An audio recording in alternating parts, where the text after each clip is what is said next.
All right, what up, y'all? We back. It's your boy ARP in the Sorry Shoot podcast. Y'all know what I mean when I say in the title, "Now you can't leave," right? Classic scene from the Bronx Tale. Sonny walks up in the bar. The bikers is in there. They acting all rude and loud. He asks them to tone it down. It's all good. Just chill out.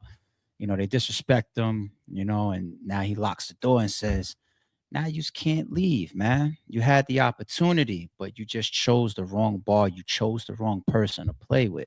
And that happens sometimes. You can get away with a lot in life, I guess if you pick your targets, but you're going to bump into those occasions every once in a while where somebody's going to make you pay for your misdeeds.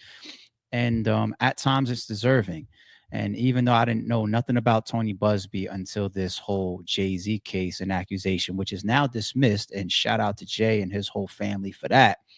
But what we've seen in the case just seemed to be a money grab and pretty disgusting from Tony Buzbee. Just perspective and opinion, it is what it is. And we knew that Jay-Z was going to try to make him pay for what he took him and his family through. Didn't know it was going to be this fast, but shout out to Megan Kniff on IG. I check her page out every once in a while. She covers a lot of legal situations that's going on, and she's got the paperwork, the declaration of Sean Carter that was filed only but a few days ago. So I keep hearing different numbers. I hear Jay-Z is suing Tony Buzbee for 20 million. I also hear that he's suing Tony Buzbee for 100 million. Either way, I'm pretty sure he's going to apply a lot of pressure, and he might have a lot of justified angles. So let's read through this, probably about 5 or 6 pages here. So let's start. Declaration of Sean Carter. Sean Carter declares as follows: I am the plaintiff in this action. I make the declaration in opposition to defendant's special motion to strike. Unless otherwise noted, I have personal knowledge of the facts stated herein, and if called upon to testify, I can and would completely testify thereto. In November 2024, I received a demand letter from Anthony Tony Buzbee. Mr. Buzbee falsely accusing me of vile conduct. Now, of course, saying falsely, that would be also relevant to the fact that this thing was just dismissed with prejudice, right? So I guess that's also the order of how we would expect things to happen. Like, I'm going to deal with this case. I'm going to get this thrown out the fucking window, and then I'm coming for you, right? And then it just leads into these type of claims, or type of lawsuits, or if he's filing 20 million, 100 million, whatever the case may be, it's like, oh, this is thrown out. So that kind of adds weight to this, right? All right. Each was dated November 5th, 2024. Mr. Busby wrote the first letter on behalf of someone he identified only as Jane Doe. Mr. Busby's letter wrote the first letter on behalf of someone he identified as Jane Doe. Mr. Busby's letter, my bad, stated that in the year 2000, at a party in New York, I R-ed his client, who was 13 years old, after someone had secretly drugged her. That accusation is false and ridiculous in every respect. Mr. Busby wrote his second letter on behalf of someone he referred to only as John Doe. In that letter, Mr. Busby stated that in 2015, party in Beverly Hills, I sexually assaulted John Doe. Why didn't we hear about this? Why did I never hear about this? Jay-Z was also accused of sexually abusing or assaulting a guy too by Mr. Busby. Where was I? All right, who was 16 years old after someone else had also secretly drugged him. That accusation is also false and ridiculous in every respect. These allegations, which I learned of for the first time through these demand letters, were shocking to me and have absolutely no basis in fact. I did not do what Mr. Busby and his clients accused me of that I have done. In both these demand letters, Mr. Busby gave me a choice.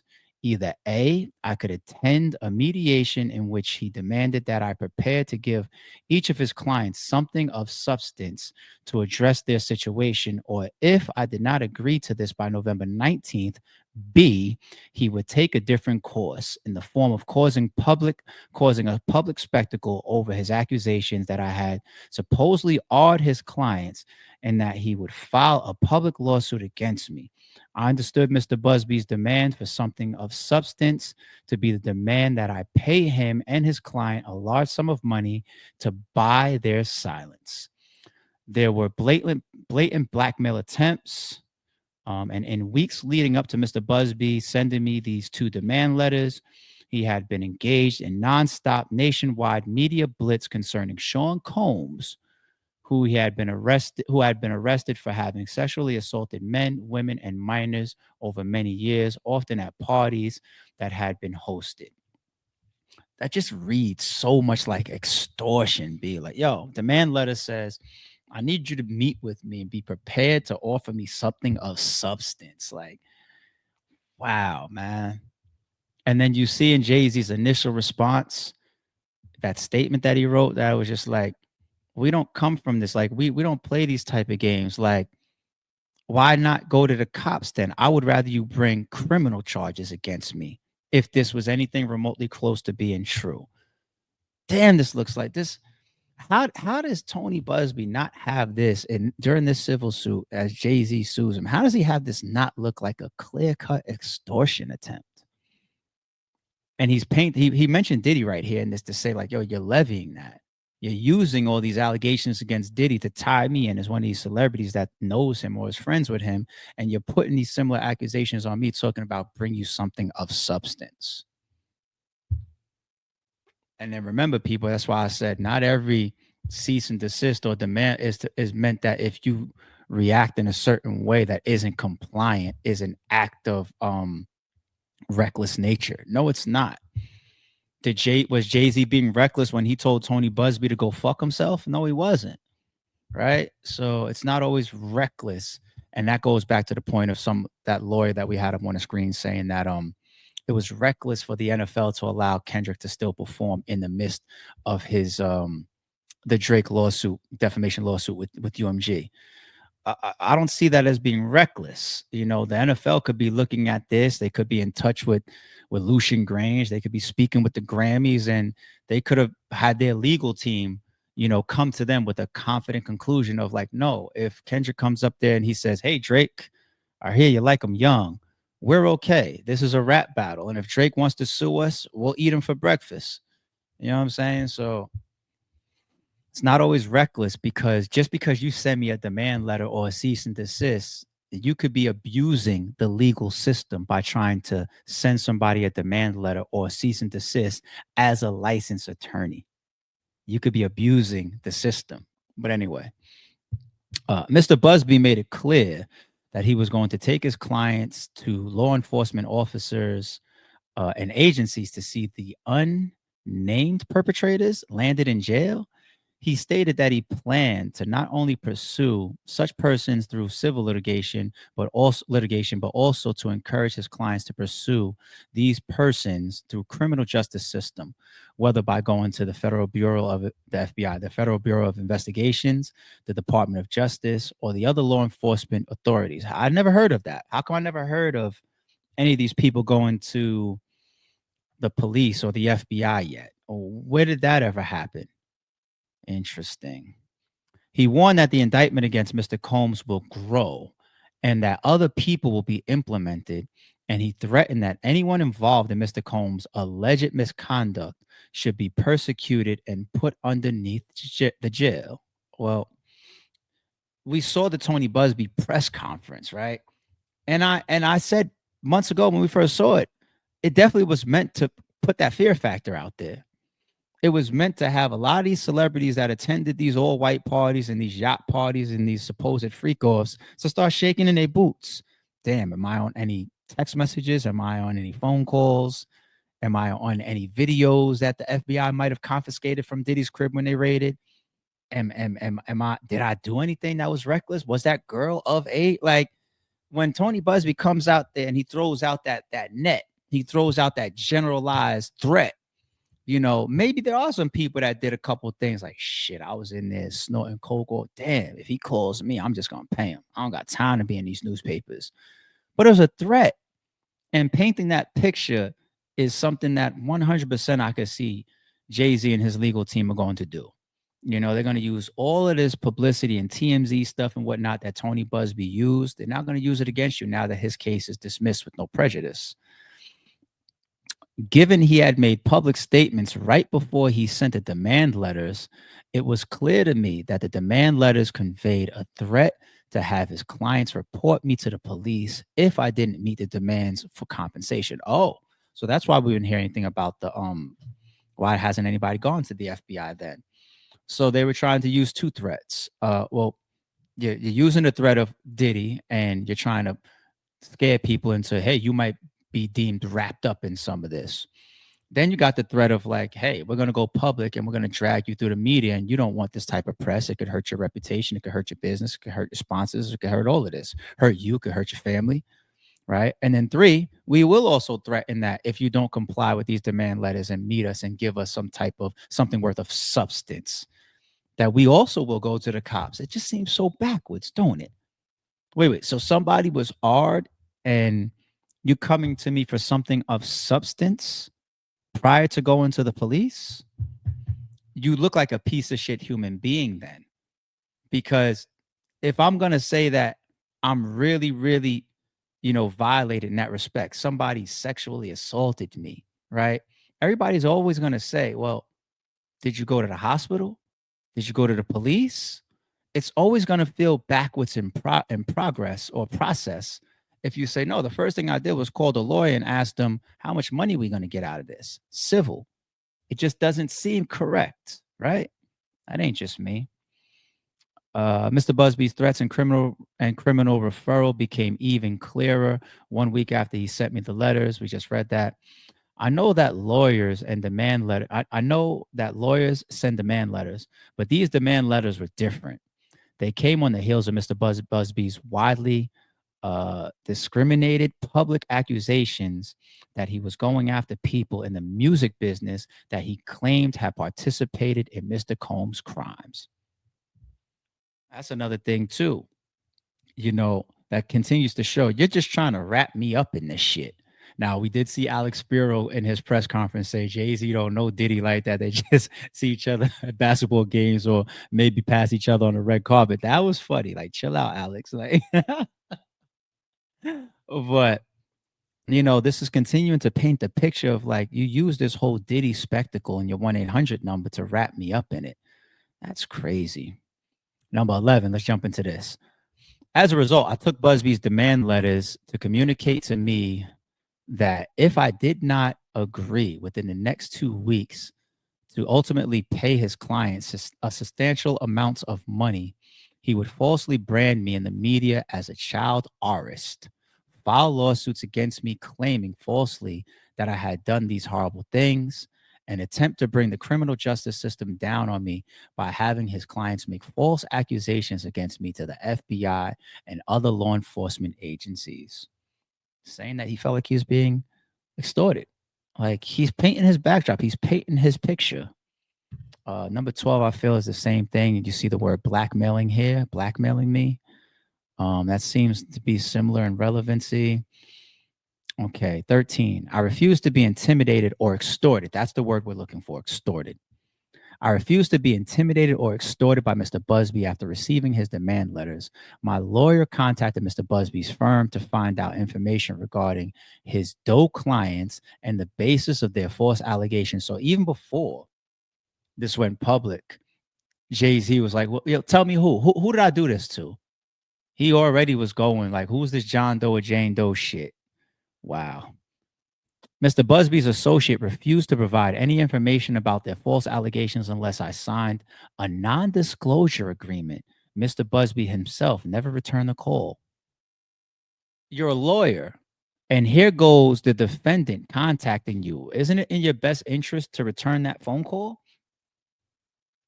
Especially if you might even think that maybe he's calling you back to provide something of substance, right? Or some bread. But you wanted him to sign an NDA. I wonder what type of if that's common practice for a lawyer to send somebody a demand letter or a cease and desist, and then you contact them and they say, before we continue, let's sign an NDA so that I can't speak on this whole extortion scenario. Like, wow. It looks dirty, man. Allegedly. Looks dirty as shit. Meanwhile, Mr. Busby continued to spread these false claims about me to the press. He also alluded to it being me who he was bringing a claim against, including by commenting on liking and engaging with social media comments speculating that I was the person, celebrity A, that he intended to name in a lawsuit that would allege that I had sexually assaulted his clients. Also, Busby was out there also playing the social media game. Kind of had like them Drake fingers, huh? Liking certain posts and whatnot, huh? Jay-Z was like, I'm paying attention. I'm screenshotting all of this shit. Cool. Mm. In December 2024, Mr. Busby made good on his threat by adding me as a defendant to the lawsuit that he had already filed on behalf of Jane Doe. That was always one of the things that was sketchy. You filed this on Diddy. You did your press conference, you put your threats out, you talked your talk, and then you came back later on after Jay-Z didn't comply with your demand letter. Then you went back to that same case that was already filed for this same, we can't even call it an alleged victim anymore because it was dismissed without prejudice, right? For this same supposed victim. And then you add Jay-Z to that. Like, once again, the process of this just feels disgusting. Because if Jay-Z did this, what are we going through these hoops for? You already opened up the case on Diddy, and supposedly Jay-Z was in the room. So put Jay-Z's name on it too. You come back later on and you do an amended suit and then add somebody else to it. By the way, I didn't put this in there back then, but let me put this in there now. There was 3 people in a room, and one of them is Jay-Z. Let me add him to like sketchy shit, sketchy process to me. I don't like it. I never will. I won't respect it. I'm sorry. Let's come down to this one. I want to hear where Jay-Z starts to get personal because some of that is going to be rooted in his now payback season. Now you can't leave towards Tony Buzbee. Although my utmost priority is my family, I was also concerned about the impact these false accusations would have on my career. And more importantly, the negative effect it could have on all the people who work with me. I know that false allegations like the ones Mr. Busby has levied against me can be career ending and threaten to destroy what I have worked so hard to build. Here's a question to add to that. So clearly in this whole write up here, this is all Mr. Busby, Mr. Busby, Mr. Busby. Are they going to try to prove and accuse that Tony Buzbee created this whole thing, or are we going to say that Tony Buzbee is the center of it and is, as a lawyer, falsely pushing something in an effort to get a bag for him and his client? Are we going to say that his client is the one that started this? Because we heard that he didn't even speak to the client or feel the client allegedly himself. It was like the client came to Tony Buzbee through a third party, right? Or is it that Jay-Z could never go after that person anyway, because once they decided to pull out of the civil suit and everything got dismissed without prejudice, that name was still left as Jane Doe. So Jay-Z doesn't even have a name or a face or anything to go after, right? So is it because he feels like Tony Buzbee is more to blame than the actual victim that still went up on NBC and did that interview, right? Or, I mean, the puppet master really is the one that is more to blame, right? Because that person that did that shadowed ass NBC interview that remained Jane Doe, that could have been replaced by anybody, right? It's the puppet master on top of the whole equation that's pulling the strings and saying, all right, this is the play. So when I think of it like that, it makes sense that Tony Buzbee is the primary target. I'm pretty sure that if Jane Doe was turned into a real name, Jay-Z would have her in this shit too. But yeah, I see why Tony Buzbee would still remain the main target. Mr. Busby's actions undermined my relationship and my company Rock Nation's relationship with other businesses in the sports entertainment space. Wow. So that is written as if he can show damages. That's one thing about these civil suits. You have it's one thing to walk into a court and have a lawyer write up some documentation or claim or accusation saying that for whatever reason $10 million, right? it still has to have some basis to it, right? Now let's figure out how we even got to $10 million. And when he says things like, with other businesses in the sports entertainment space, he's starting to discuss his damages. And when you tie in companies like Rock Nation, I'm pretty sure that their tax paperwork can show a lot of money. Their tax documentation, their contracts, the type of deals and negotiations that they do can show a lot of money. Wow. After Mr. Busby filed the lawsuit, the media reported that other businesses could end their deals with Rock Nation and force one to speak out and address whether these false allegations would end our business relationship. That sounds like when the NFL stood up and said, right now, our relationship with Jay-Z hasn't changed. Wow. Wow. Immediately after Mr. Busby went public with his false accusations, my company, Rock Nation, also lost other contracts in the sports entertainment space that would have generated revenues of approximately 20 million per year. Oh shit.